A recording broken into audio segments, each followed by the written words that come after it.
मेरी गर्लफ्रेंड के साथ रिलेशनशिप को पूरे 5 साल हो चुके थे। इन 5 सालों में मैंने उसे सिंसियरली प्यार किया, हर छोटी बड़ी चीज में उसका साथ दिया। लेकिन मुझे एक ऐसा सच पता चला जिसने सब कुछ बदल दिया। शिंजा की एक पुरानी नॉवेल थी और उस नॉवेल का मेल लीड अब रियल वर्ल्ड में आ चुका था। ये सुनने में जितना अनरियल लगता है, सच उससे भी ज्यादा डेंजरस था, क्योंकि मुझे फ्यूचर पता था।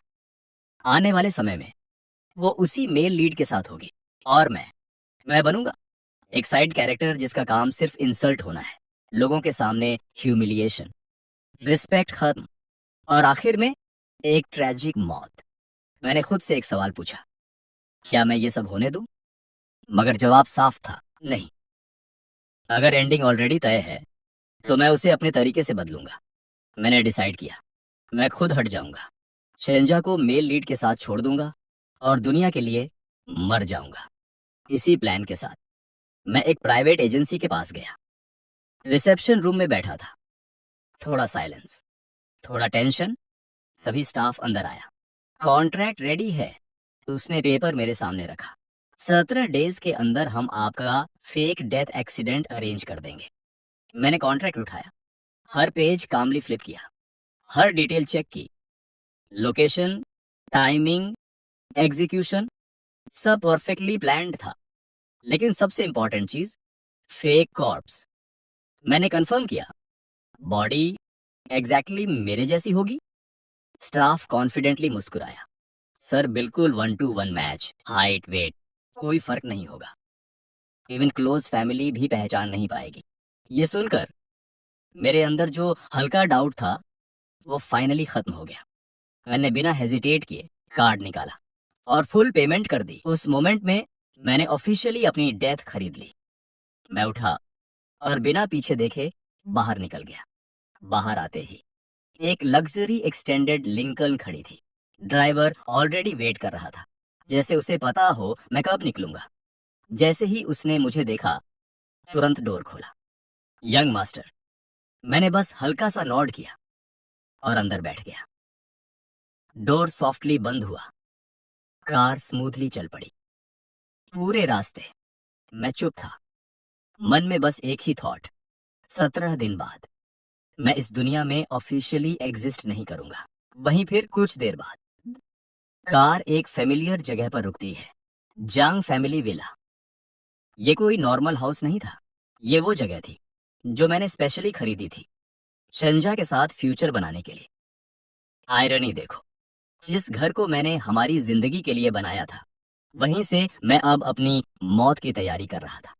मैं अंदर जाता हूँ, अभी बेयरली कुछ सेकंड्स ही हुए थे कि मेन डोर फिर से खुलता है और अंदर आती है वो, एक ग्रेसफुल फिगर, परफेक्ट पोस्चर, हर कदम में कंट्रोल, एलिगेंस, जैसे वो हमेशा डिस्टेंस बनाए रखती हो दुनिया से।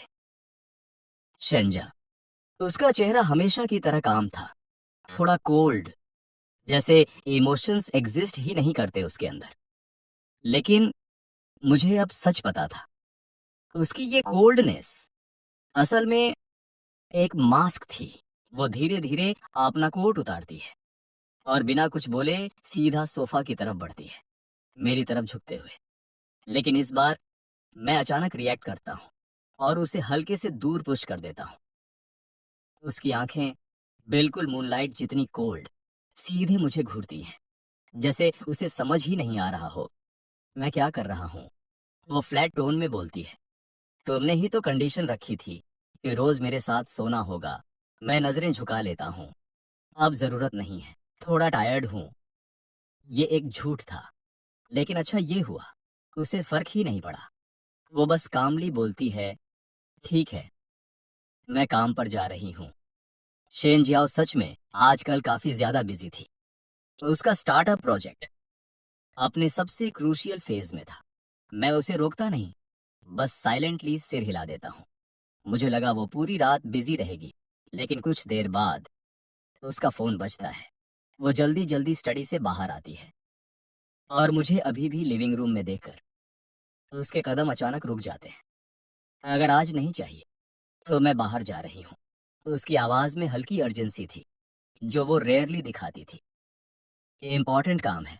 मैं बस उसे देखता हूँ और बिना पूछे समझ जाता हूँ कि आखिर वो इम्पोर्टेंट काम क्या है।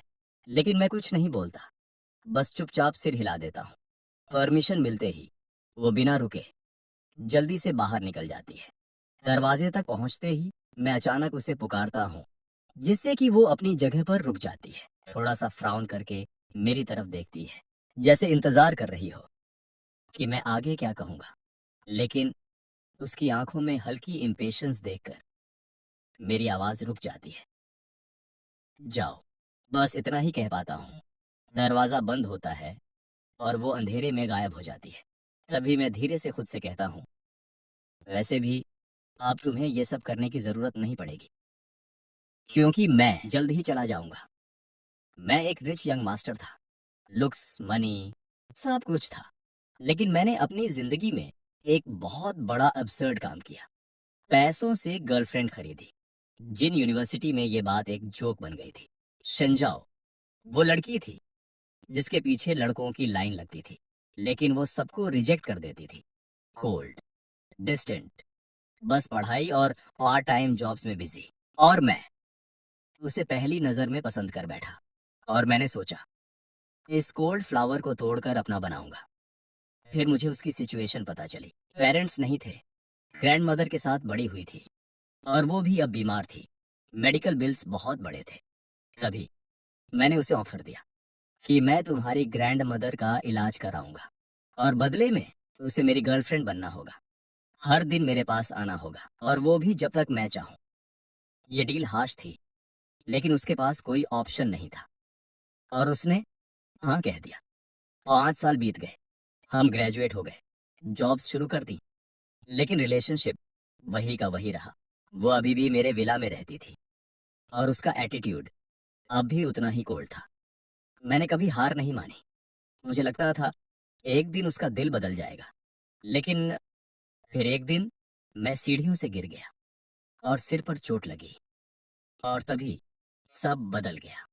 मुझे पता चला मैं एक नॉवेल में जी रहा हूँ।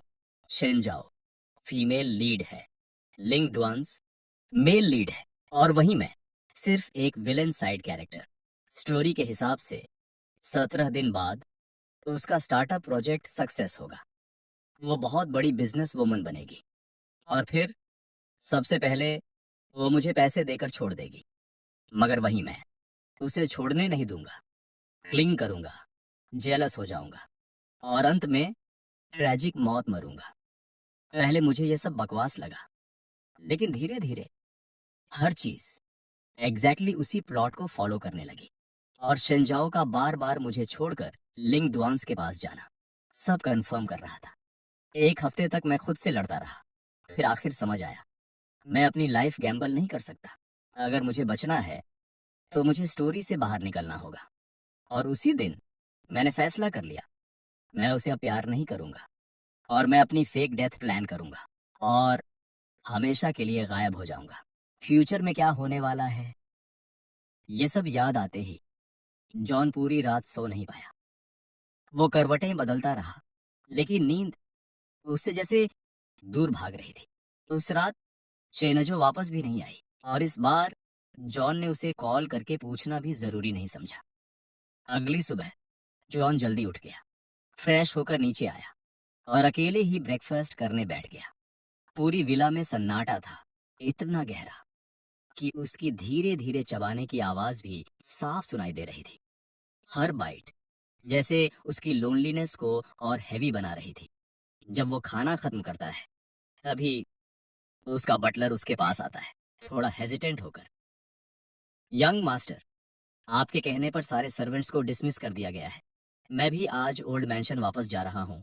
फिर धीरे से पूछता है, क्या आपको सच में सर्वेंट्स की जरूरत नहीं है?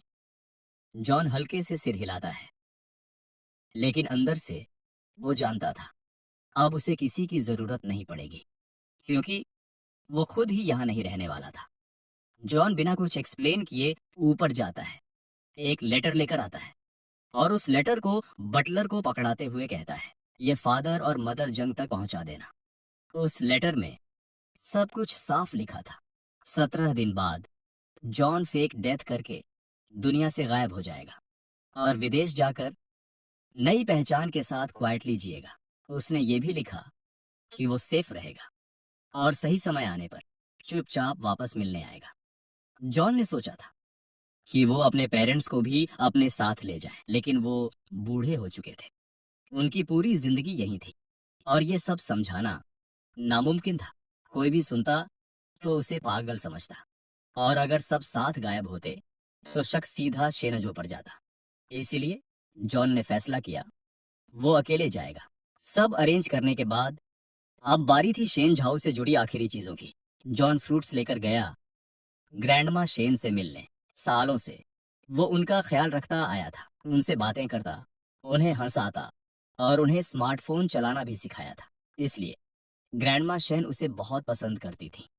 वो फिर वही सवाल पूछती हैं, आखिर तुम दोनों शादी कब कर रहे हो? इस बार जॉन के चेहरे पर शर्म नहीं थी, बस एक हल्की कड़वी मुस्कान थी। शादी? उसे खुद पता था ये कभी नहीं होगा। 17 दिन बाद वो चला जाएगा, और अगर नहीं भी गया तो भी उसका एंड दुखद ही होगा, क्योंकि शेन जियाओ का दिल हमेशा से लिंग डुआंस के लिए था। ग्रैंडमा उसे समझाती हैं, उसके दिल में तुम्हारे लिए फीलिंग्स है। मगर तुम दोनों की शुरुआत थोड़ी खराब थी। लेकिन जॉन सच्चाई जानता था, इसलिए वो कुछ नहीं बोलता, बस एक कार्ड निकाल कर देता है। ये उसे दे देना। ये कार्ड शेन जियाओ के स्टार्टअप के लिए पैसे थे। वो पहले देना चाहता था, लेकिन डरता था कहीं उसका ईगो हर्ट ना हो जाए। अब जब वो जा रहा था तो इनडायरेक्टली देना चाहता था। ग्रैंडमा तुरंत समझ जाती है कुछ गड़बड़ है, और वो उससे पूछती है, तो क्या तुम दोनों फिर से लड़ पड़े? जॉन सिर हिलाता है, नहीं, हमारी कोई लड़ाई नहीं हुई है। और फिर थोड़ा रुककर उसने धीमे से कहा, बस कुछ समय बाद मैं बहुत दूर जाने वाला हूँ। लेकिन वो अपनी बात पूरी कर पाता उससे पहले ही पीछे से एक काफी कोल्ड आवाज आई, कहाँ जाने वाले हो? जॉन अचानक मुड़ा और उसकी नजर सीधी पड़ी शेंजाओ पर। उसका चेहरा डार्क था और उसके साथ खड़ा था लिंग डुआन। एक पल के लिए जॉन की आंखें ठहर गईं, लेकिन अगले ही पल उसने नजरें हटा लीं। वो कैजुअली बोलता है, बस ट्रैवल पर जा रहा हूँ। शेनजो के लिए ये कोई नई बात नहीं थी। उसके हिसाब से जॉन को बस दो चीजें पसंद थीं, एक उसके साथ रहना और दूसरा ट्रैवल करना। इसीलिए उसके चेहरे पर कोई रिएक्शन नहीं आया, ना उसने कुछ पूछा, ना ही बात को आगे बढ़ाया। वो सीधा लिंग डुआन को लेकर बैठ गई ग्रैंड मा शेन के पास, और फिर धीरे धीरे जॉन को सबसे किनारे कर दिया गया। लिंग डुआन बैठते ही कंप्लेन करने लगा, ग्रैंड माँ, क्या आपको पता है ये कितनी स्टिंगी है? अभी आते वक्त मुझे आइसक्रीम चाहिए थी, लेकिन इन्होंने दिलाई ही नहीं। वो पाउट करके बोल रहा था, जैसे सच में कोई बड़ी कंप्लेंट हो। शेंजाओ उसे देखती है, थोड़ी हेल्पलेस एक्सप्रेशन के साथ, लेकिन उसकी आंखों में कंसर्न साफ था। तुम्हारा पेट खराब है, भूल गए पिछली बार कैसे तुम दर्द से चिल्ला रहे थे? तुमने खुद कहा था आप कोल्ड चीज नहीं खाओगे। उसकी टोन थोड़ी स्ट्रिक्ट थी, लेकिन हर शब्द में केयर भरा हुआ था। लिंगद्वांस बस मुस्कुरा देता है, स्वीट तरीके से। उसकी आंखों में सिर्फ एडमिरेशन था।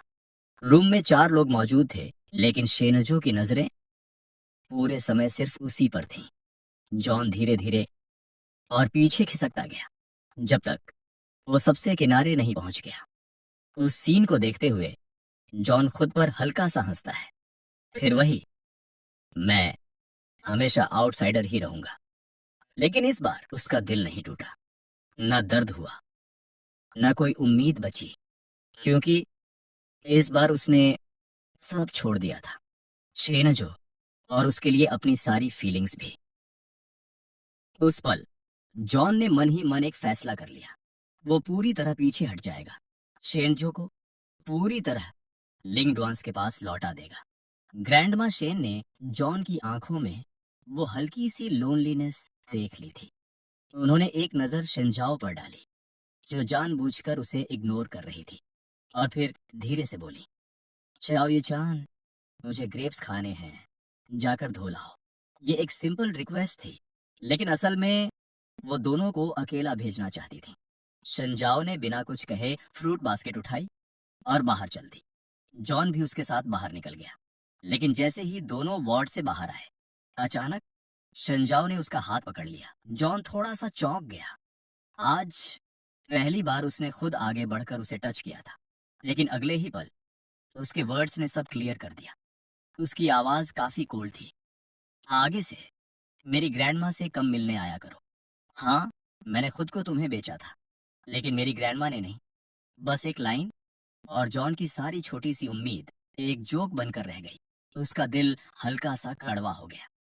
अगर ये पहले होता तो जॉन तुरंत एक्सप्लेन करता कि वो बस ग्रैंडमा की लोनलीनेस दूर करना चाहता है, उसका कोई गलत इंटेंशन नहीं है। लेकिन अब वो सिर्फ सिर झुका देता है और बिना कुछ बोले सीधे वॉशरूम की तरफ चला जाता है। पहले वो हर जगह उसके साथ रहता था, लेकिन आज वो बिना रुके चला गया। वहीं शन जियाओ उसकी बैग को देखती रह गई। उसे पहली बार कुछ अजीब सा महसूस हुआ। कल से जॉन का बिहेवियर बदल गया था। फिर फ्रूट धोकर दोनों वापस वार्ड में आते हैं, कुछ देर बात करते हैं और फिर निकलने लगते हैं। जैसे ही वो हॉस्पिटल से बाहर आते हैं, लिंग डुआन तुरंत बोलता है, डिनर का टाइम हो गया है, चलो साथ में खाना खाते हैं। शेन जियाओ नेचुरली मना नहीं करती और जॉन से पूछने की भी जरूरत नहीं समझती, सीधे उसकी तरफ से हाँ कर देती है। रेस्टोरेंट में तीनों एक प्राइवेट रूम में बैठते हैं। शेनजो मेन्यू उठाती है और ऑर्डर करती है। लेकिन जब खाना आता है, जॉन को एहसास होता है एक भी डिश उसकी पसंद की नहीं है। सब कुछ लिंग डुआंस की पसंद का था। यही फर्क होता है प्यार और बिना प्यार के बीच। एक तरफ जबरदस्ती का प्यार, दूसरी तरफ नेचुरल केयर, और दोनों के बीच का डिफरेंस आसमान और जमीन जैसा। लेकिन इस बार जॉन ऑलरेडी तैयार था, इसलिए उसे ज्यादा डिसअपॉइंटमेंट नहीं हुआ। वो बस चुपचाप खाना खाता रहा। तभी फोन की रिंगटोन बजती है। शेनजो कॉल उठाकर बाहर चली जाती है और तभी जॉन की नजर लिंग डुआंस की फिंगर पर जाती है और उसे उसके हाथ में एक गुलाबी अंगूठी दिखती है। जॉन फ्रीज हो जाता है। ये रिंग तुम्हें कहाँ से मिली? लिंग डुआंस कैजुअली बोलता है, ये सिस्टर शाओ ने दी, मुझे पसंद आई तो उन्होंने दे दी। बस इतना सुनते ही जॉन का चेहरा बदल जाता है। ये वही रिंग थी जो उसने खुद बनाई थी। हाथ कट गए थे उसके, कई दिनों की मेहनत थी, और एनिवर्सरी पर उसने शंजाओ को दी थी। उसके अंदर खुदे हुए words, I will always love you, उसने अपना दिल पूरी तरह खोलकर दे दिया था और उसने उसे कैजुअली किसी और को दे दिया। एक पल के लिए जॉन के अंदर गुस्सा उठता है, लेकिन अगले ही पल उसे याद आता है वो कभी उसका था ही नहीं।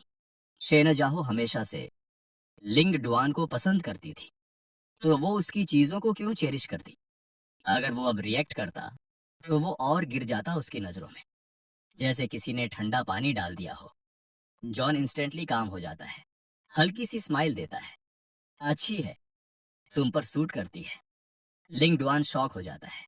उसे उम्मीद थी जॉन एक्सप्लोड करेगा, लेकिन ऐसा कुछ नहीं हुआ। तभी जॉन अचानक उठता है और सूप सर्व करता है। ट्राई करो, अच्छा है। लिंग डुआंस बाउल लेता है, लेकिन अगले ही सेकंड जानबूझकर उसे गिरा देता है। धड़ाम, सूप फ्लोर पर फैल जाता है। उसकी आंखों में आंसू आ जाते हैं, जैसे वो विक्टिम हो। इससे पहले जॉन कुछ समझ पाता, शेनजाओ तेजी से अंदर आती है और लिंग डुआंस को प्रोटेक्ट करती है। उसकी नजर जॉन पर पड़ती है, पूरी तरह कोल्ड। तुम क्या कर रहे हो?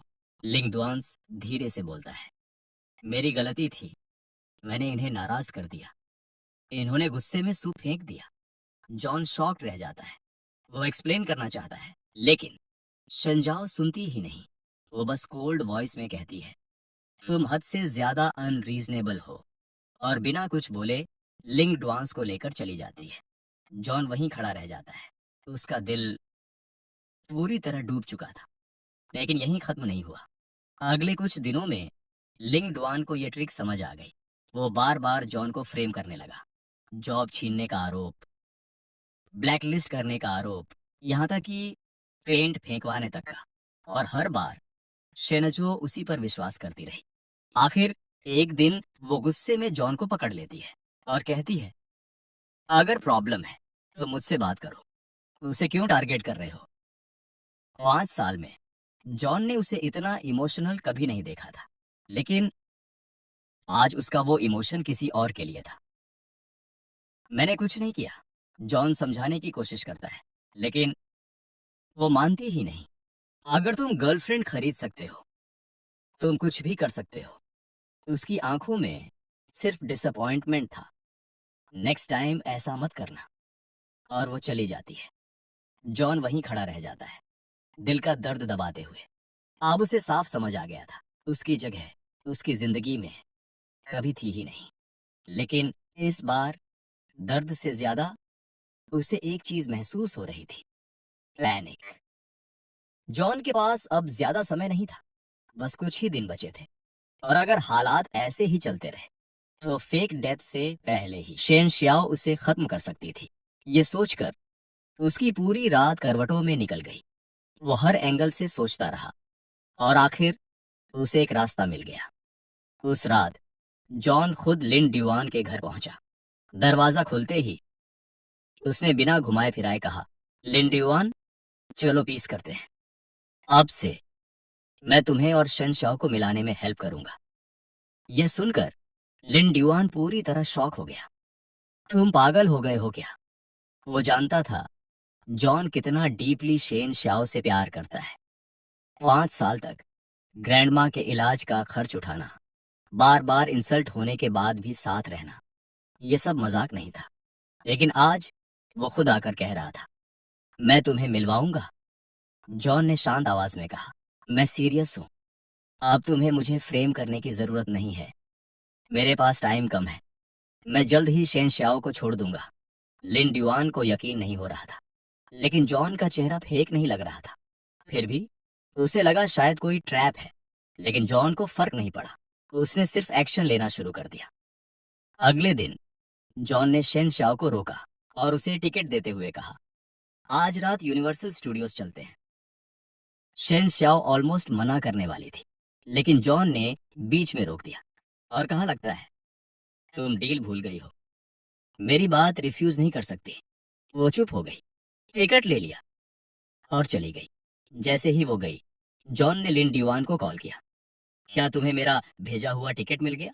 आज अच्छे से तैयार होना और उसके साथ टाइम स्पेंड करना।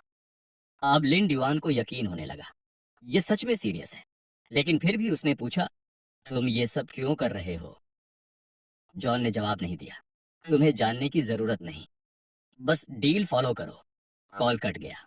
जॉन फोन की ब्लैंक स्क्रीन को देखता रहा और धीरे से बोला, मैं तुम्हारी मदद नहीं कर रहा, मैं खुद को बचा रहा हूं। शाम को लिन ड्यूआन ने फोटो भेजी। फोटो में लिन कैमरा की तरफ देख रहा था और शेन शाओ उसे देख रही थी। उसकी आंखों में वो सॉफ्टनेस थी जो जॉन ने 5 साल में कभी नहीं देखी थी। जॉन चुप रहा, फिर एक मैसेज भेजा, नाइस परफेक्ट मैच। उसके बाद जॉन ने पूरी कोशिश शुरू कर दी। हर जगह, हर मौके पर वो दोनों को साथ छोड़ देता। हर बार वो खुद पीछे हट जाता। धीरे धीरे शेन शाओ को भी अजीब लगने लगा। हर जगह दीवान मिल जाता और हर बार जॉन गायब हो जाता। एक रात शेन शाओ ड्रंक घर आई, कुछ बोले बिना सीधे बाथरूम चली गई। जैसे ही पानी की आवाज शुरू हुई, जॉन ने आंखें खोल दी। उसने तुरंत फोन उठाया और लिन ड्यूआन को फोन डायल किया और उसे अपने घर बुला लिया। वहीं फिर 20 मिनट बाद विला के दरवाजे पर नॉक हुआ। बाहर लिन ड्यूआन खड़ा था। मैं क्वाइटली बाहर गया, दरवाजा खोला और बिना कुछ समझाए उसके हाथ में एक सिल्क पजामा पकड़ा दिया और उससे कहा, इसे पहन लो और मास्टर बेडरूम में जाकर सो जाओ। लिन ड्यूआन कुछ सेकंड्स तक मुझे घूरता रहा। उसकी नजर पजामा पर गई, फिर मेरी आंखों में, और उसे समझ आने लगा। उसका दिल इतनी तेज धड़क रहा था। ये चांस उसने शायद खुद भी इमेजिन नहीं किया था। मैंने उसे फिर से कहा, जल्दी करो। मेरे टोन में अर्जेंसी थी। वो फाइनली रिएक्ट करता है, जल्दी से ऊपर जाता है, पजामा चेंज करता है और मास्टर बेडरूम के बेड पर लेट जाता है। उसे खुद समझ नहीं आ रहा था कि ये सपना है या रियलिटी। मगर तभी बाथरूम का डोर खुलता है। शेन जियाओ बाथरूम से बाहर आती है।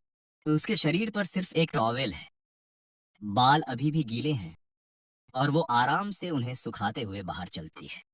मगर फिर जैसे ही उसकी नजर बेड पर पड़ती है, वो अचानक रुक जाती है।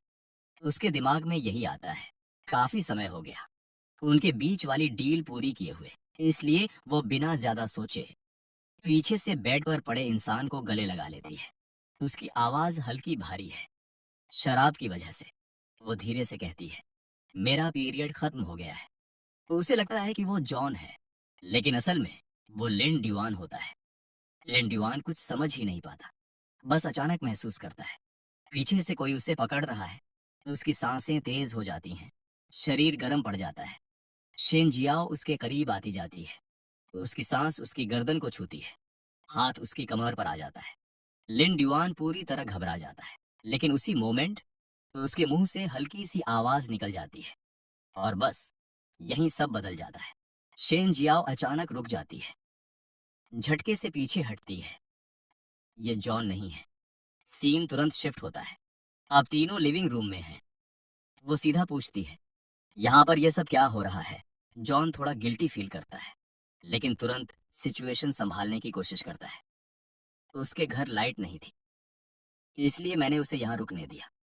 शेन जियाओ को ये बात बिल्कुल सही नहीं लगती। वो तुरंत पूछती है, तो वो मास्टर बेडरूम में क्यों था? जॉन थोड़ा रुकता है, फिर कहता है, गेस्ट रूम साफ नहीं था।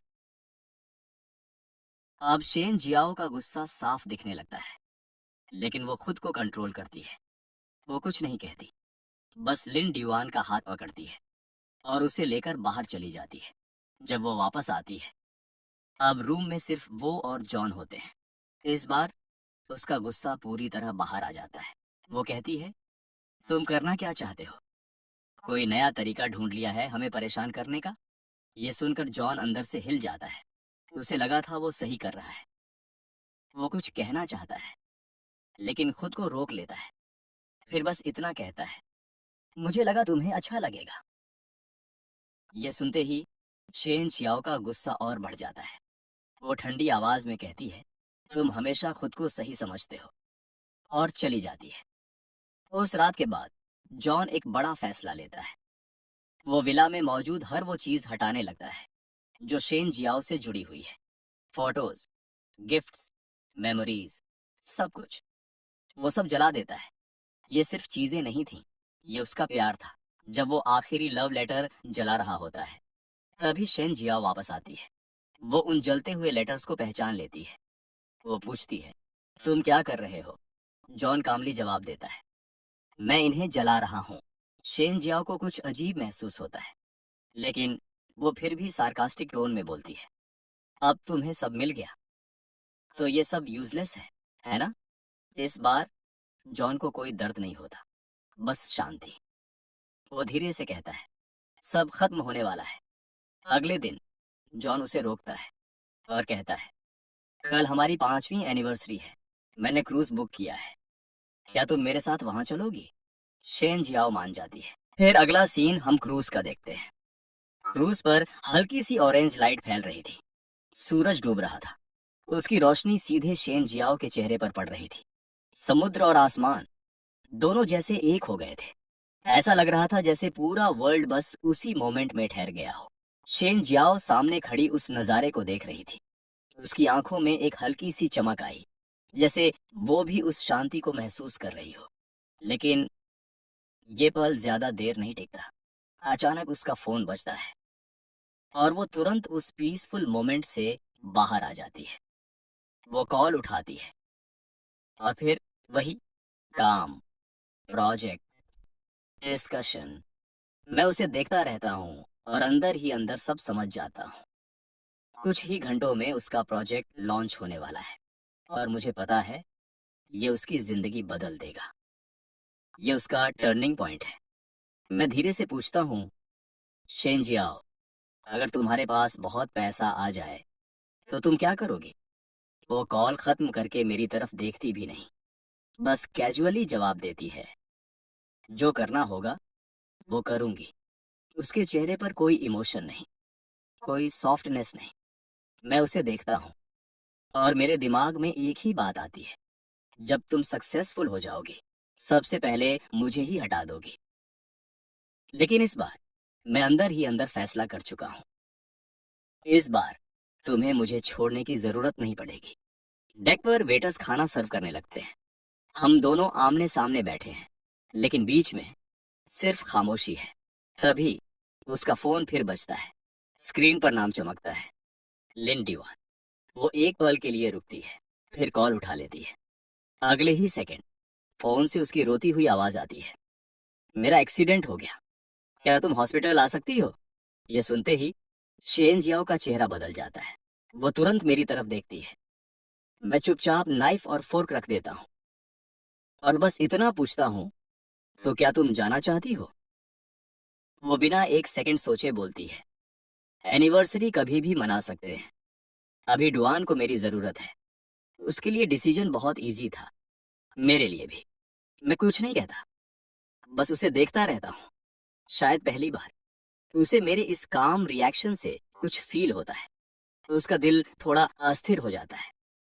फिर वो ऑकवर्ड होकर बोलती है, एनिवर्सरी बाद में सेलिब्रेट कर लेंगे, लेकिन अब ये बात मैटर ही नहीं करती। वो उठती है, जल्दी जल्दी क्रूज से उतर जाती है। मैं वहीं खड़ा रहता हूँ, उसे जाते हुए देखता हुआ, और इस बार मैं उसे रोकता नहीं। क्रूज पर उस शाम का माहौल बेहद शांत और खूबसूरत था, लेकिन उस शांति के अंदर एक गहरा अंत छिपा हुआ था। जब शेन जियाओ फोन कॉल के बाद जल्दी में वहां से चली जाती है, तब जॉन के लिए सब कुछ साफ हो जाता है। वो कभी उसकी प्रायोरिटी नहीं था। वो सनसेट को देखता है, लेकिन असल में वो अपने रिश्ते के डूबने को देख रहा होता है। उसी समय स्टाफ आकर बताता है कि सब तैयार है, जिससे पता चलता है कि जॉन ने अपनी फेक डेथ पूरी तरह प्लान कर ली थी। उसका कैसे मरूंगा पूछना ये दिखाता है कि वो अंदर से कितना टूट चुका है। उसे अपनी जिंदगी और मौत के बीच अब कोई फर्क नहीं लगता। इसके बाद जब वो मास्क पहनकर, सिम कार्ड तोड़कर और बिना पीछे देखे एयरपोर्ट की तरफ चलता है, तो ये सिर्फ भागना नहीं, बल्कि अपनी पुरानी पहचान को पूरी तरह खत्म करना होता है। वो खुद को शेन जियाओ की कहानी का एक साइड कैरेक्टर मान चुका है और अब अपनी मर्जी से उस कहानी से बाहर निकल रहा है। दूसरी तरफ 3 दिन बाद जब शेन जियाओ वापस आती है, तो उसकी जिंदगी ऊपर से परफेक्ट लगती है।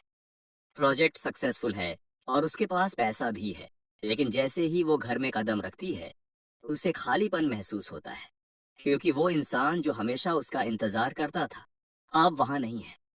जब उसे जॉन की मौत की खबर मिलती है, तो वो पहले विश्वास नहीं करती, लेकिन धीरे धीरे सच उसके सामने आने लगता है। पुलिस स्टेशन में बॉडी देखकर उसका अंदर से टूट जाना इस बात का संकेत है कि उसने जॉन की अहमियत बहुत देर से समझी। सबसे बड़ा झटका उसे तब लगता है जब वो देखती है कि घर में उनकी सारी यादें गायब हैं, जैसे जॉन ने अपने होने का हर निशान मिटा दिया हो। यही पल उसे समझाता है कि ये कोई एक्सीडेंट नहीं था, बल्कि जॉन ने जानबूझकर अपनी मौजूदगी खत्म की थी। इसके बाद उसका पछतावा पूरी तरह से बाहर आता है। शराब में डूब जाती है और बार बार उसी इंसान को याद करती है जिसे उसने कभी प्रॉपरली समझा ही नहीं। जब अचानक बेडरूम का दरवाजा जोर से खुलता है, तो बाहर की तेज रोशनी सीधे अंदर अंधेरे कमरे में फैल जाती है। शेन जियाओ की आंखें उस चमक से सिकुड़ जाती हैं। कमरे का हाल बिखरा हुआ है, चारों तरफ खाली शराब की बोतलें, और वो खुद एक कोने में पीलो को सीने से लगाए बैठी है। दरवाजे पर खड़ा लिन डिवान ये सब देखकर घबरा जाता है। वो जल्दी जल्दी कदम बढ़ाता है, बोतलों के बीच से संभलते हुए उसके पास पहुंचता है, जैसे डर हो कि कहीं वो खुद को नुकसान न पहुंचा ले। वो उसके हाथ से अर्न लेने और उसे उठाने की कोशिश करता है, मगर वहीं उसके आवाज को सुनकर शेन जियाओ पहचान जाती है कि ये कौन है। लेकिन उसका शरीर इंस्टिंक्टिवली पीछे हट जाता है। वो उसे छूने भी नहीं देती और पिलो को और कसकर पकड़ लेती है, जैसे यही अब उसका आखिरी सहारा हो। उसकी आंखों में थकान, दर्द और खालीपन साफ दिख रहा होता है। ये हालत देखकर लिन ड्यूआन की आवाज नरम पड़ जाती है। वो उसे समझाने की कोशिश करता है कि अगर वो ऐसे ही रही तो खुद को नुकसान पहुंचा देगी, उसे हॉस्पिटल चलना चाहिए। शेन जियाओ कुछ सेकंड तक चुप रहती है, फिर धीरे से उसकी तरफ देखती है। तो उसकी आवाज शांत होती है, लेकिन अंदर गहरी शक और दर्द छुपा हुआ है। वो पूछती है, क्या उसे पहले से पता था? क्या उसे पता था कि जॉन जोंग यिचन पहले ही जाने का फैसला कर चुका था और फिर भी उसने उसे अंधेरे में रखा? ये सवाल सीधे लिन ड्यूआन को झटका देता है। पहले तो वो समझ ही नहीं पाता, फिर तुरंत उसके चेहरे पर हर्ट और सफाई देने वाला भाव आ जाता है, जैसे वो कह रहा हो, तुम मेरे बारे में ऐसा कैसे सोच सकती हो? वो जल्दी जल्दी बताता है कि उसे कुछ नहीं पता था। असल में जॉन खुद उसके पास आया था और कोऑपरेशन की बात की थी। शेन जियाओ तुरंत उस शब्द को पकड़ लेती है। कोऑपरेशन? उसकी आंखें तेज हो जाती हैं, जैसे अब वो सच्चाई जानने के लिए कुछ भी कर सकती हो। उसके इस इंटेंस रिएक्शन से लिन ड्यूआन थोड़ा डर जाता है। उसकी पकड़ ढीली पड़ जाती है। आखिरकार उसके दबाव में आकर वो सच्चाई बता देता है कि जॉन ने खुद उसे अप्रोच किया था और शेन जियाओ को उसके साथ मिलाने की कोशिश की थी। यानी जॉन खुद पीछे हट रहा था, रास्ता साफ कर रहा था। लेकिन सच बताने के बाद भी लिन ड्यूआन अपने लिए सफाई देना नहीं भूलता। वो कहता है कि उसने ये सब इसलिए किया क्योंकि वो शेन जियाओ से बहुत प्यार करता था। लेकिन असली ट्रिगर तब आता है जब लिन ड्यूआन ये बोल देता है कि तुम तो वैसे भी उसे पसंद ही नहीं करती थी, तुम्हें तो खुश होना चाहिए। ये सुनते ही शेन जियाओ का कंट्रोल टूट जाता है। वो तुरंत उसका गला पकड़ लेती है। ये रिएक्शन बहुत इंपॉर्टेंट है क्योंकि ये दिखाता है कि उसका दिल उस बात को पूरी तरह रिजेक्ट कर रहा है। वो गुस्से में पूछती है, किसने कहा कि मैं उसे पसंद नहीं करती थी? यहीं पर उसका सप्रेस्ड इमोशन बाहर आता है। वो खुद भी पहले कभी ये मानने को तैयार नहीं थी कि उसे जॉन के लिए फीलिंग्स थी। लेकिन अब जब वो नहीं है, सच अपने आप बाहर निकल रहा है। लिंड्यूआन डर के मारे रोने लगता है तो उसके आंसू शेन जियाओ के हाथ पर गिरते हैं। वो गर्म एहसास उसे थोड़ा होश में लाता है और वो तुरंत हाथ पीछे खींच लेती है। ये मोमेंट दिखाता है कि उसका ये गुस्सा अचानक गिल्ट और कंफ्यूजन में बदल जाता है। फिर वो ठंडी आवाज में बस इतना कहती है, यहाँ से दफा हो जाओ, मैं तुम्हें दोबारा नहीं देखना चाहती। यहाँ एक बहुत गहरी बात समझ आती है। शेन जियाओ को लिन ड्यूआन के लिए सिंपथी तो है, लेकिन वो कोई प्यार नहीं है। अगर वो सच में उससे प्यार करती तो वो उस पर हाथ नहीं उठाती। असल प्रॉब्लम ये है कि वो कभी अपने इमोशंस को समझ ही नहीं पाई। वो हमेशा ही इम्पल्सिवली रिएक्ट करती थी, लिन ड्यूआन के लिए खड़ी हो जाती थी, जॉन को इग्नोर कर देती थी। उसे लगता था यही सही है, लेकिन वो अपनी असली फीलिंग्स को कभी समझ ही नहीं सकी। अब जब जॉन मर चुका है तो उसके दिल पर पड़ा वेल हट जाता है। तो उसे साफ दिखने लगता है कि वो असल में किसे खो चुकी है। आखिर में उसके अंदर एक अजीब सी एम्प्टी और अब्सर्ड फीलिंग फैल जाता है। उसे इस बात पर यकीन ही नहीं होता कि उसने ये क्या कर दिया। उसने उस इंसान को खो दिया जो चुपचाप उससे सबसे ज्यादा प्यार करता था। फिर हम 5 साल बाद का सीन देखते हैं, जहां पर कि हमें भीड़ भाड़ से दूर एक शांत बार को दिखाया जाता है, जहां पर कि जॉन अपनी नई जिंदगी जी रहा था। उसने अपना नाम बदलकर गुसियान रख लिया था और अब एक छोटे से बार को संभाल रहा था। बाहर से सब कुछ सिंपल और स्टेबल लग रहा था, लेकिन अंदर बहुत कुछ छुपा हुआ था। उसके पेरेंट्स अब भी उसे लेकर परेशान रहते थे। वो बार बार पैसे भेजते रहते, जैसे डर हो कि उनका बेटा अकेले स्ट्रगल कर रहा होगा। जॉन हर बार कॉल करके समझाता, मॉम, डैड, मैं ठीक हूँ और मुझे इतनी बार पैसे मत भेजा कीजिए। लेकिन पेरेंट्स का दिल कहाँ मानने वाला था।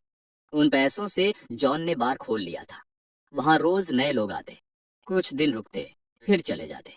जिंदगी आराम से चल रही थी, लेकिन एक अनईजी फीलिंग हमेशा उसके अंदर बनी रहती थी। असल में वो देश की खबरें लगातार फॉलो करता था। उसे पता था कि इन 5 सालों में बहुत कुछ बदल चुका है। ग्रैंडमा शेन की डेथ हो गई थी ठीक एक दिन पहले, जब शेन जियाओ सिटी की टॉप बिजनेस वुमन बनी थी। जॉन को रिग्रेट था कि वो आखिरी बार उनसे मिल नहीं पाया, लेकिन सच ये भी था कि वो अपनी जिंदगी को ज्यादा इंपॉर्टेंट मानता था। शेन जियाओ अब बहुत पावरफुल बन चुकी थी, ठीक वैसे ही जैसे ओरिजिनल स्टोरी में लिखा था। इसी वजह से जॉन ने खुद को पूरी तरह दूर रखा। उसे डर था, अगर उसने ज्यादा कांटेक्ट रखा तो शेन जियाओ को शक हो जाएगा और फिर उसकी 5 साल की मेहनत, उसकी फेक डेथ, सब बेकार हो जाएगा। एक और चीज उसे डिस्टर्ब करती थी। स्टोरी के हिसाब से अब तक शेन जियाओ को लिन ड्यूआन के साथ होना चाहिए था, लेकिन रियलिटी अलग थी। वो अभी भी सिंगल थी, और सबसे अजीब बात, वो आज भी उसका अर्न अपने पास रखती थी। दुनिया इसे प्यार समझती थी, लेकिन जॉन के अंदर एक अजीब डर उठता था। ये सिर्फ डिवोशन नहीं है, इसमें कुछ और है। वो ये सोचकर कांप उठता है और डिसाइड करता है कि अब और डिस्टेंस रखना होगा। इसी बीच बार के दरवाजे पर अचानक नॉक होता है। जॉन कैजुअली मुड़ता है और अगले ही पल उसकी सांस रुक जाती है। उसके सामने खड़ी थी शेन जियाओ, वही चेहरा, वही आवाज जिसे वो हजारों बार देख चुका था। उसका दिल तेजी से धड़कने लगता है। वो कुछ पल के लिए बिल्कुल फ्रीज हो जाता है। शेन जियाओ शांत आवाज में कहती है, बारटेंडर एक ड्रिंक।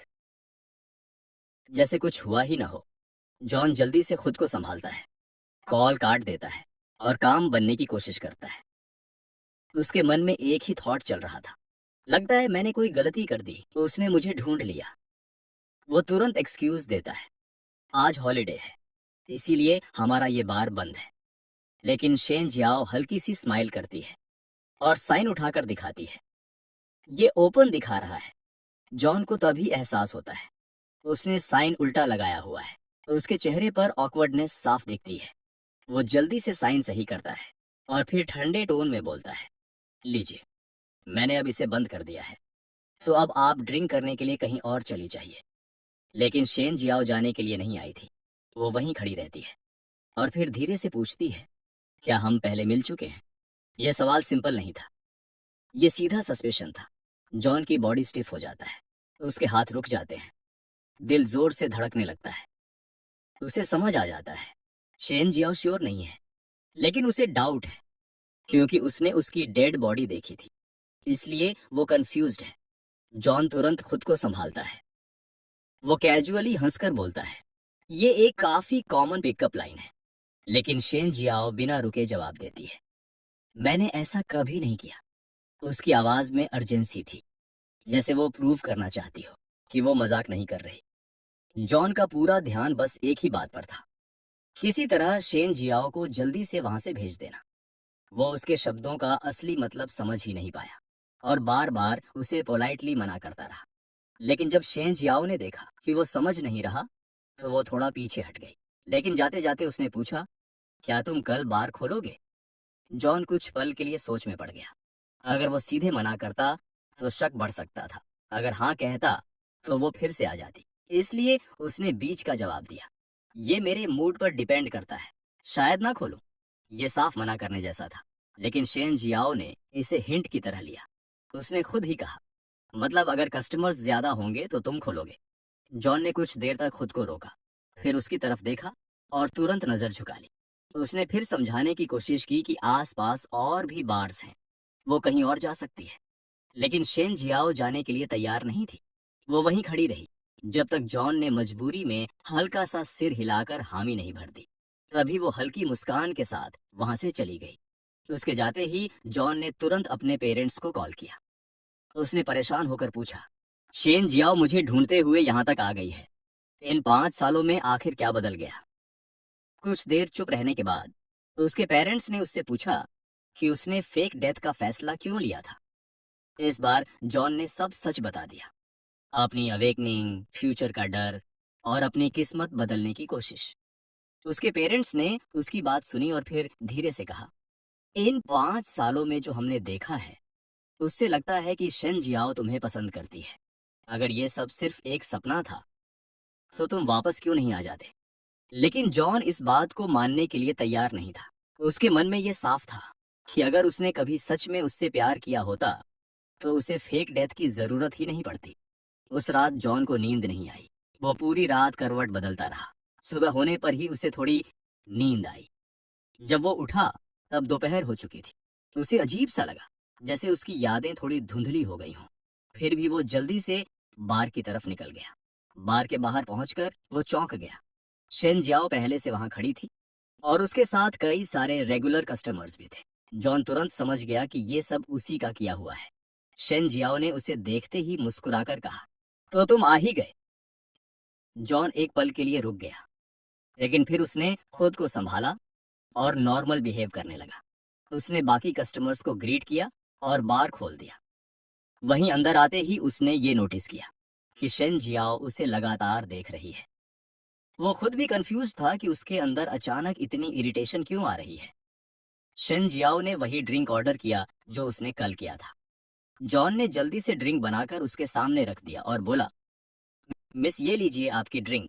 लेकिन उसने ड्रिंक नहीं पिया, वो बस उसे देखती रही। फिर धीरे से बोली, मैं शेन जियाओ हूँ। जॉन ने बिना कोई एक्सप्रेशन बदले जवाब दिया, ठीक है मिस शेन, जैसे वो उसे पहचानता ही ना हो। इस रिएक्शन से शेन जियाओ का पेशेंस खत्म होने लगा। वो यहाँ आने से पहले सब कुछ पता कर चुकी थी। जेंग फैमिली के ट्रांजैक्शंस, जॉन और गुशियन की सिमिलैरिटीज और कई और बातें। अब उसे पूरा यकीन था कि ये वही है।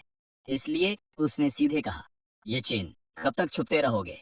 जॉन ने उसकी आंखों में देखा और पूरी शांति से जवाब दिया, मिस शेन, आप गलत समझ रही हैं। मेरा नाम गुशियन है। आप चाहें तो मुझे ब्रूस कह सकती हैं।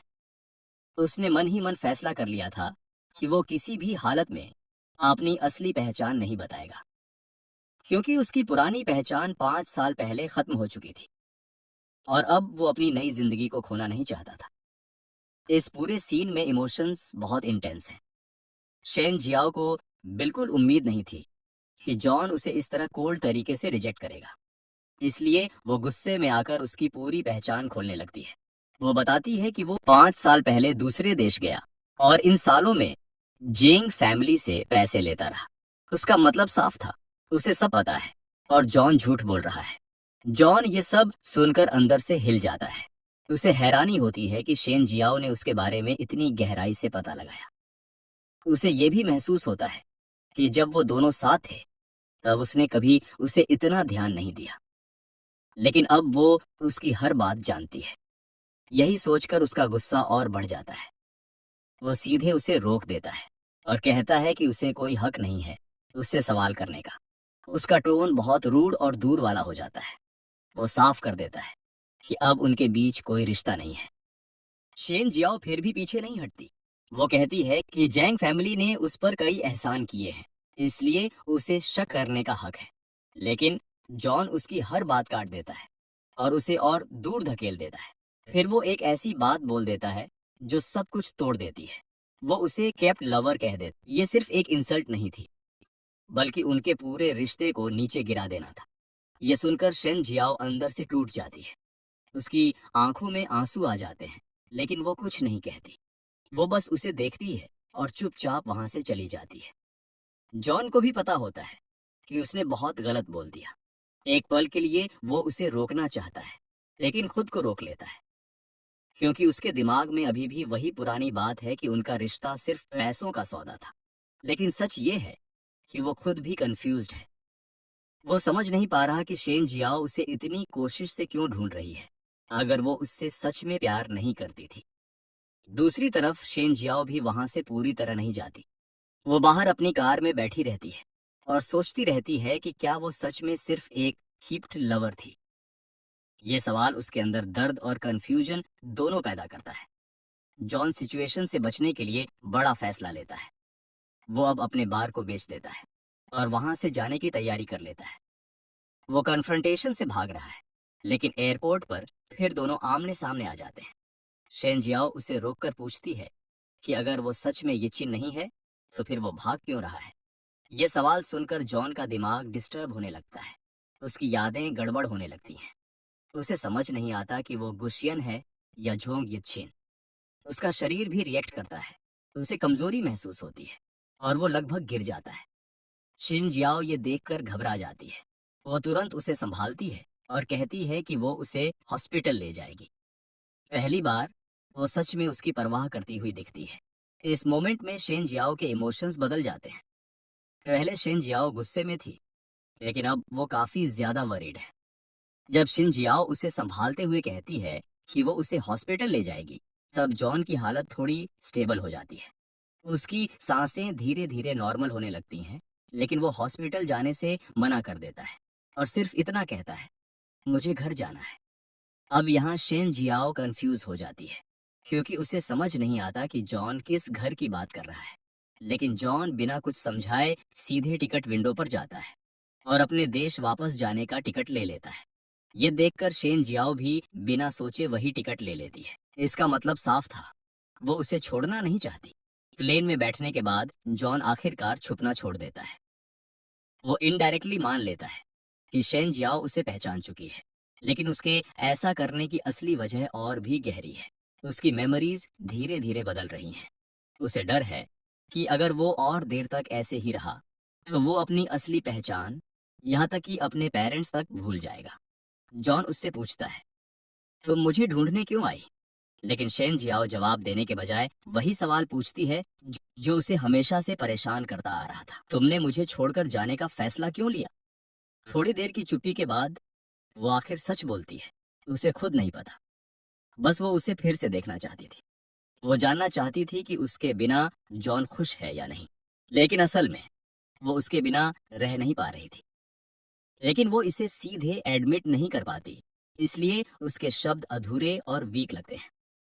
जॉन ये सब सुनता है, लेकिन उसी मोमेंट उसे एक और चीज समझ आती है, उसकी मेमोरी क्यों डिस्टर्ब हो रही है और ये सब क्यों हो रहा है। उसे रियलाइजेशन होता है कि वो जिस दुनिया में है वो एक नॉवेल जैसी दुनिया है, जहां हर कैरेक्टर का फिक्स्ड रोल है। इसलिए जब वो गुशियन बनकर जिंदा रह रहा था तब तक सब ठीक था, लेकिन जैसे ही शेन जियाओ उसे ढूंढकर उसके असली नाम जोंग यिचिन से जोड़ने लगती है, सिस्टम उसे वापस उसी रोल में पुश करने लगता है। इस वजह से उसकी मेमोरीज गड़बड़ होने लगती है। वो भूलने लगता है कि वो कौन है। और सबसे बड़ा सच, शेन जियाओ उस मेल लीड के लिए बनी है। वो किसी और से प्यार नहीं कर सकती, चाहे वो सच में किसी और को पसंद करने लगे। फिर भी डेस्टिनी उसे फोर्स करके वापस ओरिजिनल पाथ पर ले आएगी। इसका मतलब साफ था कि वो चाहे कितनी भी कोशिश कर ले, उनके बीच फ्यूचर नहीं है। ये समझने के बाद जॉन डिसीजन ले लेता है। वो बिना पीछे देखे चला जाता है।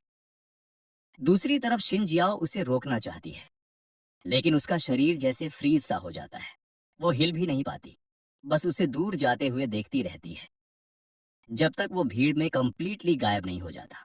मगर तभी अचानक लिन ड्यूआन भी एयरपोर्ट पर आ जाता है, जैसे सब कुछ नॉर्मल हो। वो हाथ हिलाकर कैजुअली बोलता है, मैं तुम्हें यहाँ पर लेने आया हूँ, क्या तुम मेरे लिए कोई गिफ्ट नहीं लाई? यहीं से शेन जियाओ को अजीब लगना शुरू होता है, क्योंकि पिछले 5 सालों से लिन ड्यूआन उससे दूर था, खासकर तब से जब उसकी सच्चाई सामने आई थी कि उसने जॉन को फंसाया था। लेकिन अब वो ऐसे बिहेव कर रहा है जैसे कुछ हुआ ही नहीं। और सिर्फ इतना ही नहीं, वो उसके विदेश जाने को बिजनेस ट्रिप बोल रहा है, जैसे ये कोई नॉर्मल काम था, जबकि असल में वो जॉन को ढूंढने गई थी। ये सब सुनकर शेन जियाओ को एक स्ट्रॉन्ग वियर्ड फीलिंग आती है, जैसे रियलिटी को जबरदस्ती रिसेट किया जा रहा हो, जैसे एक टूटा हुआ सर्कल बिना किसी रीजन के फिर से पूरा कर दिया गया हो। उसे समझ नहीं आता क्या हो रहा है, लेकिन एक बात क्लियर हो जाती है, वो अब किसी के कंट्रोल में पपेट बनकर नहीं रहना चाहती। जो शरीर अभी तक हिल नहीं रहा था वो धीरे धीरे कंट्रोल में आता है। वो आगे बढ़ती है, लेकिन इस बार उसकी आंखों में सॉफ्टनेस नहीं, बल्कि ठंडापन है। लिन ड्यूआन लगातार बोलता रहता है, लेकिन उसकी आवाज अब शेन जियाओ को इरिटेट करने लगती है। उसे लिटरली हेडेक होने लगता है। और फिर पहली बार वो उसे रोक देती है। वो ठंडे टोन में कहती है, चुप रहो। ये एक काफी बड़ा चेंज था। पहले वो हमेशा लिन ड्यूआन की तरफ झुकती थी, उसकी बात मानती थी, लेकिन अब वो उसे डायरेक्टली रिजेक्ट कर रही है। लिन ड्यूआन शॉक हो जाता, तो उसके चेहरे पर हैरानी दिखती है, लेकिन वो फिर भी कंसर्न दिखाने की कोशिश करता है। पूछता है, क्या वो थक गई है? तो उसका हाथ पकड़ने की कोशिश करता है, लेकिन शेन जियाओ तुरंत उसका हाथ झटक देती है। एयरपोर्ट से निकलने के बाद लिन ड्यूआन उससे बात करने की कोशिश करता है, लेकिन शेन जियाओ उसे पूरी तरह नजरअंदाज कर देती है। कार में बैठते ही वो आंखें बंद कर लेती है, जैसे वो उससे कोई बात ही नहीं करना चाहती। लिन ड्यूआन बाहर से दुखी दिखता है, लेकिन अंदर उसके मन में जलन और गुस्सा भरा हुआ है। उसे लगने लगता है कि जॉन मरने के बाद भी उसके बीच आ रहा है।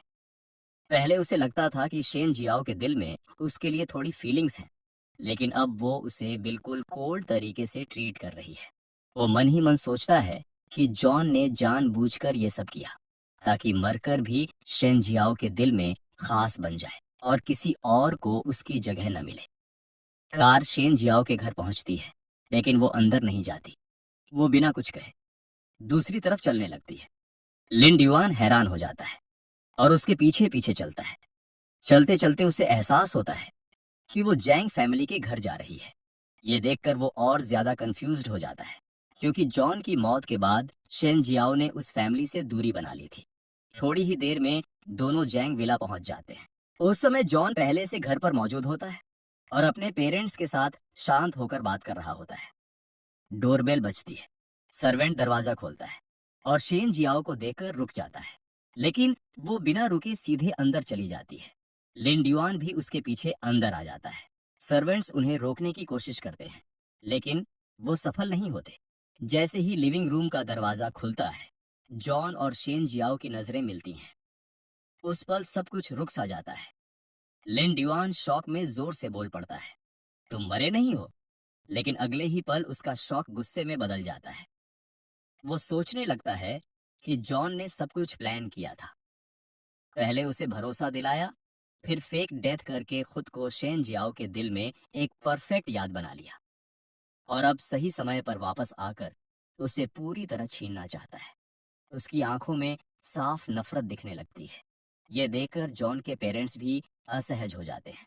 सर्वेंट माफी मांगता है कि वो उन्हें रोक नहीं पाया, लेकिन उसे जाने के लिए कह दिया जाता है। अब रूम में सिर्फ ये तीनों और जॉन के पेरेंट्स रह जाते हैं। जॉन शांत लेकिन ठंडे अंदाज में उनकी तरफ देखता है और कहता है, बिना इजाजत किसी के घर में घुसना, इसका क्या मतलब है? वहीं शेन जियाओ को इस बात का पता था कि उसका इस तरह सीधे घर में घुस आना गलत है, लेकिन उसे डर था कि अगर वो नॉर्मल तरीके से आती तो शायद उसे जॉन से मिलने ही नहीं दिया जाता। इसलिए वो तुरंत माफी मांगती है और कहती है कि वो सिर्फ बात करना चाहती है, उसका कोई गलत इरादा नहीं है। लेकिन तभी उसकी नजर लिन ड्यूआन पर पड़ती है, जो उसके पीछे पीछे अंदर आ गया था। इस बार शेन जियाओ क्लियरली इरिटेट हो जाती है। वो गुस्से में उससे पूछती है कि वो हर जगह उसका पीछा क्यों करता है और क्या उसके पास खुद का कोई काम नहीं है। ये पहली बार था जब वो उसे इस तरह ओपनली रिजेक्ट करती है। लिन ड्यूआन अंदर से हर्ट हो जाता है, क्योंकि वो हकीकत में उसे पसंद करता है और उसे खोने से डरता है। लेकिन शिन जियाओ के इस बर्ताव से उसे समझ आ जाता है कि अभी उसके लिए रुकना सही नहीं है, इसलिए वो खुद ही बाहर चला जाता है। अब रूम में सिर्फ शेन जियाओ और जॉन रह जाते हैं। कुछ देर दोनों के बीच पूरी खामोशी रहती है। फिर जॉन के पेरेंट्स माहौल समझकर उन्हें अकेला छोड़ देते हैं। अब असली कॉन्फ्रंटेशन शुरू होता है। शेन जियाओ बात शुरू करने की कोशिश करती है, लेकिन जॉन उसे बीच में ही रोक देता है। वो साफ और ठंडे तरीके से कहता है कि अब उनके बीच कोई रिश्ता नहीं है। पहले जो था वो एक कॉन्ट्रैक्ट था और अब वो खत्म हो चुका है। वो ये भी कहता है कि वो अब मर चुका है, मतलब उसकी पुरानी पहचान खत्म हो चुकी है। ये सुनकर शेन जियाओ अंदर से टूटने लगती है, लेकिन वो हिम्मत करके अपने दिल की बात बोलती है। वो मानती है कि पहले वो अपने फीलिंग्स एक्सेप्ट नहीं कर पाई, लेकिन जब उसे उसकी मौत की खबर मिली तब उसे एहसास हुआ कि वो उससे सच में प्यार करती है। लेकिन जॉन का रिएक्शन कोल्ड रहता है। वो सीधे पूछता है कि अगर तुम मुझे पसंद भी करती हो तो फिर क्या? फिर वो असली बात सामने लाता है कि उनका साथ सिर्फ एक ही एंडिंग की तरफ जाता है, डेथ। वो उसे याद दिलाता है कि प्लेन में क्या हुआ था, कैसे उसकी मेमोरीज गड़बड़ हो रही थी। इससे साफ है कि इस दुनिया में कुछ एबनॉर्मल है, जैसे कोई अनसीन फोर्स उन्हें कंट्रोल कर रहा है। शेन जियाओ भी ये महसूस कर चुकी होती है, लेकिन वो इसे एक्सेप्ट नहीं करना चाहती। वो साफ कहती है कि वो किसी के कंट्रोल में नहीं रहना चाहती। फिर वो एक स्ट्रॉन्ग प्रॉमिस करती है, तुम मेरा इंतजार करो, मैं खुद तुम्हारे पास पहुंचूंगी बिना किसी रुकावट के। ये उसका डिटर्मिनेशन दिखाता है कि वो फेट या सिस्टम के खिलाफ लड़ने को तैयार है। जॉन ये सुनकर खुद भी कंफ्यूज हो जाता है। उसके अंदर फिर से होप जागती है, लेकिन वो अभी भी श्योर नहीं है कि शेन जियाओ का प्यार सच है या सिर्फ गिल्ट और ऑब्सेशन। शेन जियाओ बाहर निकलती है, जहां पर कि उसे वापस से लिन ड्यूआन मिल जाता है। वो नॉर्मल बनने की कोशिश करता है, लेकिन शेन जियाओ उसे एक वार्निंग देती है। वो कहती है कि जॉन अब जॉन यित्चिन नहीं बल्कि गुशियन है, और अगर उसने उसके खिलाफ कुछ किया तो वो उसे खुद नहीं छोड़ेगी। लिन ड्यूआन तुरंत सिर हिलाकर खुद को बचाने की कोशिश करता है। उसके चेहरे पर एक बनावटी खुशामदी मुस्कान होती है। वो जल्दी से कहता है, सिस्टर शेन, मैं ऐसा कुछ कैसे कर सकता हूँ? लेकिन शिन जियाओ उसके इस जवाब पर कोई रिएक्शन नहीं देती। वो ना उस पर भरोसा जताती है, ना ही उसे झूठा कहती है। बस चुपचाप आगे चल देती है, जैसे अब वो उसकी बातों को ज्यादा महत्व ही नहीं दे रही। लिन ड्यूआन उसके पीछे पीछे चलता है, लेकिन इस बार उसे उसकी चाल तक पकड़ने में मुश्किल हो रही है। ये दिखाता है कि शेन जियाओ अब उससे इमोशनली भी दूर हो चुकी है। फिर भी बाहर से दबा हुआ दिखने के बावजूद लिन ड्यूआन के अंदर एक अलग ही सोच चल रही होती है। वो अंदर ही अंदर थोड़ा स्मग यानी संतुष्ट महसूस करता है, क्योंकि शेन जियाओ ने अभी कहा था कि जॉन अब अडॉप्टेड सन गुशियन है। इस बात से उसे उल्टा और ज्यादा यकीन हो जाता है कि सच्चाई कुछ और ही है। अब उसे पूरा भरोसा हो जाता है गुशियन ही असल में जोंग यित्चिन है, और फेक डेथ का पूरा खेल सच था। उसके लिए ये कोई कोइंसिडेंस नहीं है कि नाम बदला, लेकिन फैमिली वही है। वह मान चुका है कि 5 साल पहले जॉन ने फेक डेथ करके सबको धोखा दिया और अब वापस आ गया है। उसके मन में एक सवाल बार बार आता है, अगर वह सच में जाना चाहता था तो फिर वापस क्यों आया? उसके हिसाब से इसका सिर्फ एक ही जवाब है, वह शेन जियाओ के पास वापस आने के लिए लौटा है। यहीं से उसके अंदर भरी जलन अब और भी खतरनाक रूप ले लेती है। वह सोचता है कि जब तक जॉन जिंदा है शेन जियाओ कभी उसकी नहीं होगी, लेकिन अगर जॉन मर जाए तो समय के साथ शेन जियाओ उसे भूल जाएगी और धीरे धीरे वह उसके करीब आ जाएगा। इस सोच के साथ उसके मन में एक खतरनाक इरादा बनता है, अगर जॉन फिर से मर जाए तो सब कुछ खत्म हो जाएगा।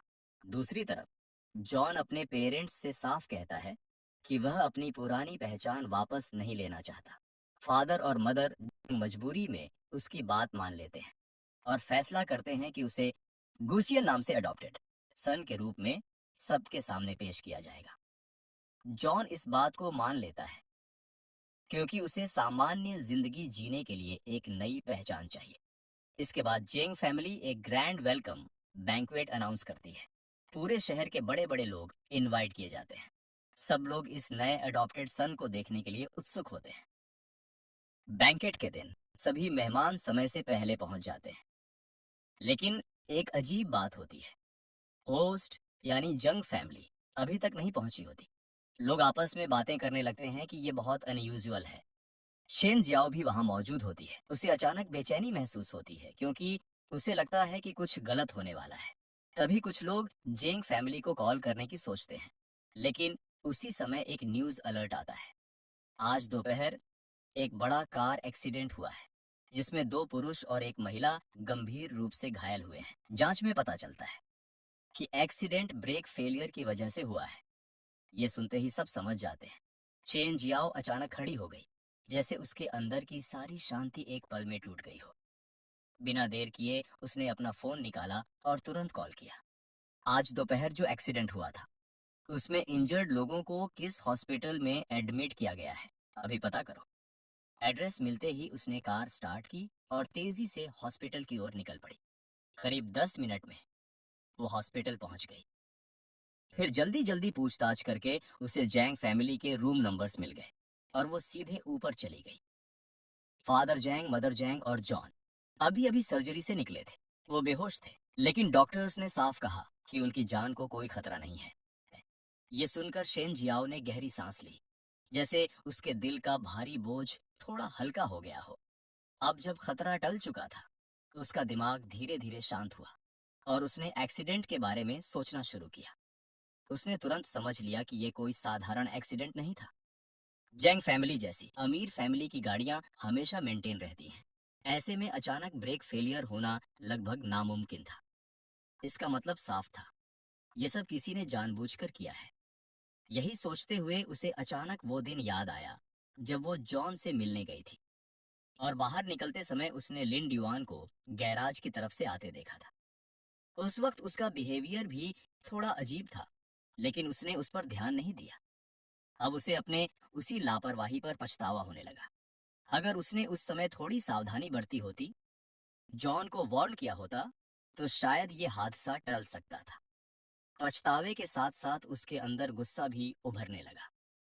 उसने लिन ड्यूआन को साफ चेतावनी दी थी कि अगर जॉन को कुछ हुआ तो वो उसे कभी नहीं छोड़ेगी, लेकिन उसने उसकी बात को हल्के में लिया और अब जेंग फैमिली इस हालत में पहुंच गई। एक हफ्ते बाद फादर जैंग, मदर जैंग और जॉन धीरे धीरे होश में आए। वहीं जॉन ने जैसे ही आंखें खोली, उसने उठने की कोशिश की, लेकिन पास खड़े केयरगिवर ने तुरंत उसे रोक दिया और शांत आवाज में कहा, आप अभी बहुत कमजोर हैं, ज्यादा हिलिए मत। फिर वो ये भी बताती है, प्रेसिडेंट शेन ने आपके और आपके पेरेंट्स के लिए केयर गिवर्स अरेंज किए हैं, वो नेक्स्ट रूम में है। जॉन की हालत अभी पूरी तरह ठीक नहीं थी, इसलिए उसने चुपचाप वापस लेटना ही बेहतर समझा। केयर गिवर ने तुरंत फोन करके शेन जियाओ को खबर दी कि वो होश में आ गया है। उधर जैंग विला के एक अंधेरे स्टोरेज रूम में पूरी तरह अलग ही दृश्य था। कमरे की खिड़की बंद कर दी गई थी और अंदर की सारी चीजें हटा दी गई थी ताकि कोई भी बाहर निकलने का रास्ता न मिले। उसी कमरे के कोने में लिन ड्यूआन बंधा हुआ पड़ा था। उसके हाथ पैर कसकर बंधे हुए थे, मुंह में कपड़ा ठूंसा हुआ था और भूख प्यास से उसकी हालत बेहद खराब हो चुकी थी। उसकी आंखों में अब न कोई चालाकी बची थी और न ही कोई घमंड, सिर्फ डर और बेबसी थी। वो मुश्किल से शेन जियाओ की ओर देख पा रहा था, जैसे उससे दया की भीख मांग रहा हो। केयर गिवर की बात सुनते ही शेन जियाओ ने फोन काट दिया और धीरे धीरे अपना चेहरा लिन ड्यूआन की तरफ घुमाया। उसने शांत लेकिन भारी आवाज में कहा, लिन ड्यूआन, तुम्हें शुक्रगुजार होना चाहिए। अंकल और आंटी जेंग और जॉन अब होश में आ चुके हैं। ये कहते ही वो बिना रुके मुड़ी और स्टोरेज रूम से बाहर निकल गई। अंदर स्टोरेज रूम में जैसे ही दरवाजा बंद हुआ, आखिरी रोशनी की किरण भी गायब हो गई और पूरा कमरा अंधेरे में डूब गया। लिन ड्यूआन का चेहरा आंसुओं से भीगा हुआ था। उसकी आंखों में डर भी था और गहरा गुस्सा भी। वो बचपन से शेन जियाओ के साथ बड़ा हुआ था। ग्रैंडमा शेन के अलावा वो ही एक ऐसा इंसान था जिसे शेन जियाओ ने अपने सबसे करीब आने दिया था। उसने हमेशा सोचा था कि वो उसके दिल में सबसे खास है, लेकिन बाद में जब ग्रैंडमा शेन को बचाने के लिए शेन जियाओ ने जॉन के साथ रिश्ता स्वीकार किया, तब भी उसे लगता था कि असल में शेन जियाओ उसी की परवाह करती है।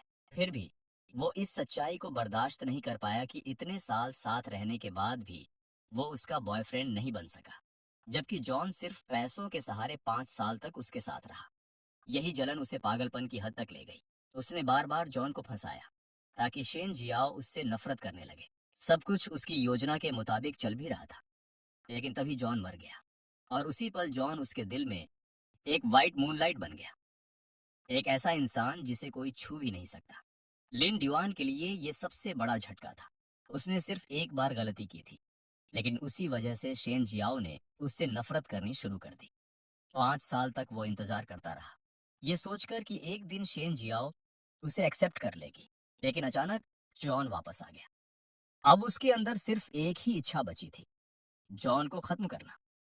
उसने जैंग फैमिली को भी साथ में मारने की कोशिश की, लेकिन उसकी ये चाल शेन जियाओ ने पकड़ ली और अब आखिर में वो इस अंधेरे कमरे में बंद था, पूरा एक हफ्ता बिना रोशनी के, बिना ठीक से खाना पानी के। उसके लिए अब खाना पीना भी लग्जरी बन चुका था। और फिर यहीं पर यह एपिसोड खत्म हो जाता है। उधर जॉन और जैंग फैमिली सुरक्षित थे और इधर लिन ड्यूआन इस हालत में। उसके अंदर का गुस्सा और दर्द अब कहीं निकल नहीं पा रहा था। उसने अपने दांत कस लिए, इतना कि उसके मुंह में खून का स्वाद भर गया, लेकिन भूख और प्यास ने उसकी सोचने की ताकत छीन ली थी। अब उसके दिमाग में सिर्फ एक ही ख्याल था, पानी। दूसरी तरफ शेन जियाओ हॉस्पिटल जाते वक्त गाड़ी चला रही थी। तभी अचानक उसके दिमाग में तेज दर्द उठा। उसका हाथ स्टीयरिंग से ढीला पड़ गया और कार कंट्रोल से बाहर होकर सीधे सड़क किनारे पेड़ से टकरा गई। तेज हॉर्न की आवाजें, चीखें और टूटते कांच की आवाज उसके कानों में गूंजने लगी। उसका सिर स्टीयरिंग से टकराया और सब कुछ धुंधला होने लगा। उसे लगा जैसे कहीं से खून की बूंदें टपकने की आवाज आ रही हो। क्या वो मरने वाली थी? जैसे ही उसकी चेतना पूरी तरह खत्म होने वाली थी, अचानक उसके कानों में एक मैकेनिकल आवाज गूंजी। मेल लीड खतरे में है। शन जियाओ कुछ समझ ही नहीं पाई। ये आवाज कौन थी? ये सब क्या हो रहा था? लेकिन वो सोच भी नहीं पाई, क्योंकि अगले ही पल वो पूरी तरह बेहोश हो गई। जब उसने फिर से आंखें खोली तो वो खुद को एक अजीब सी जगह पर पाती है। चारों तरफ हवा में फ्लोटिंग कोड लाइंस थीं, जैसे कोई डिजिटल वर्ल्ड हो। वो हाथ बढ़ाकर उन्हें छूने की कोशिश करती है, लेकिन उसका हाथ उन डेटा के आर पार निकल जाता है। तभी एक चमकती हुई लाइट बॉल उसके सामने आकर रुकती है। पहले वो उसे स्कैन करती है और फिर उसके आसपास के कोड पर रेड वार्निंग साइंस दिखने लगते हैं। एक ठंडी, बिना इमोशन वाली आवाज गूंजती है, data abnormal, cleansing required, cleansing शुरू। जैसे ही ये शब्द खत्म होते हैं, शन जियाओ के दिमाग में फिर से वही तेज दर्द उठता है, और इस बार उसे महसूस होता है उसकी मेमोरीज कोई जबरदस्ती मिटा रहा है। वो शौक में देखती है कि धीरे धीरे उसके और जॉन के साथ बिताए हुए सारे पल गायब हो रहे हैं। उसके दिल में डर फैल जाता है। वो भागना चाहती है, लेकिन भाग नहीं सकती। वो रोकना चाहती है, लेकिन वो उस लाइट को छू भी नहीं पाती। और सबसे डरावनी बात अभी बाकी थी, क्योंकि वो लाइट अब कुछ कहने वाली थी। जब उस लाइट सिस्टम ने बार बार कहा कि फीमेल लीड की इमोशंस एबनॉर्मल हैं और उन्हें क्लेंस करके रीराइट किया जाएगा, तब शेन जियाओ को अचानक सब समझ आ गया। उसने ऊपर देखते हुए दांत भींचकर कहा, तो तुम ही हो जो मुझे कंट्रोल कर रहे हो। और मेल लीड वो लिन ड्यूआन है, और सपोर्टिंग मेल जॉन। सिस्टम ने सीधे जवाब नहीं दिया, लेकिन उसके रुकने और टालने से शेन जियाओ का शक कंफर्म हो गया। उसे एहसास हुआ कि उसकी दुनिया असल में स्क्रिप्टेड है, जहां सबको एक फिक्स्ड रोल निभाना पड़ता है। फिर उसे याद आया, एक्सीडेंट से पहले उसने एक वार्निंग सुनी थी कि मेल और फीमेल लीड खतरे में है और वर्ल्ड कोलैप्स होने वाला है। तभी उसे समझ आया कि सिस्टम उसे बचाने के लिए नहीं, बल्कि दुनिया को बचाने के लिए यहाँ लाया है। यहीं से शेन जियाओ ने सिचुएशन को अपने फेवर में यूज किया। उसने सिस्टम से कहा, मुझे छोड़ दो, मैं तुम्हारी फीमेल लीड नहीं बनना चाहती, मुझे बस जॉन के साथ रहना है। सिस्टम ने उसे समझाने की कोशिश की, पावर, वेल्थ, स्टेटस, सब कुछ मिलेगा। लेकिन शेन जियाओ ने साफ मना कर दिया। उसने कहा, मुझे कुछ नहीं चाहिए, मुझे सिर्फ वो चाहिए। सिस्टम ने आखिरी ट्रम्प कार्ड खेला। जॉन की डेस्टिनी डेथ है, वो अंत में मरने के लिए ही बना है। ये सुनकर शेन जियाओ का दिल टूट गया, लेकिन उसने फिर भी हार नहीं मानी। उसे समझ आ गया कि जॉन पहले ही मर चुका है, इसलिए वो अब अपनी आइडेंटिटी बदलकर जी रहा है। सिस्टम ने उसे वार्निंग दी, अगर वो फीमेल लीड का रोल छोड़ती है तो उसके पास कुछ नहीं बचेगा, ना नाम, ना स्टेटस, ना पावर। फिर भी उसने बिना हिचक कहा, मुझे सब छोड़ना मंजूर है। और यही सबसे बड़ा ट्विस्ट आता है, शेन जियाओ ने खुद अपनी फीमेल लीड आइडेंटिटी छोड़ दी।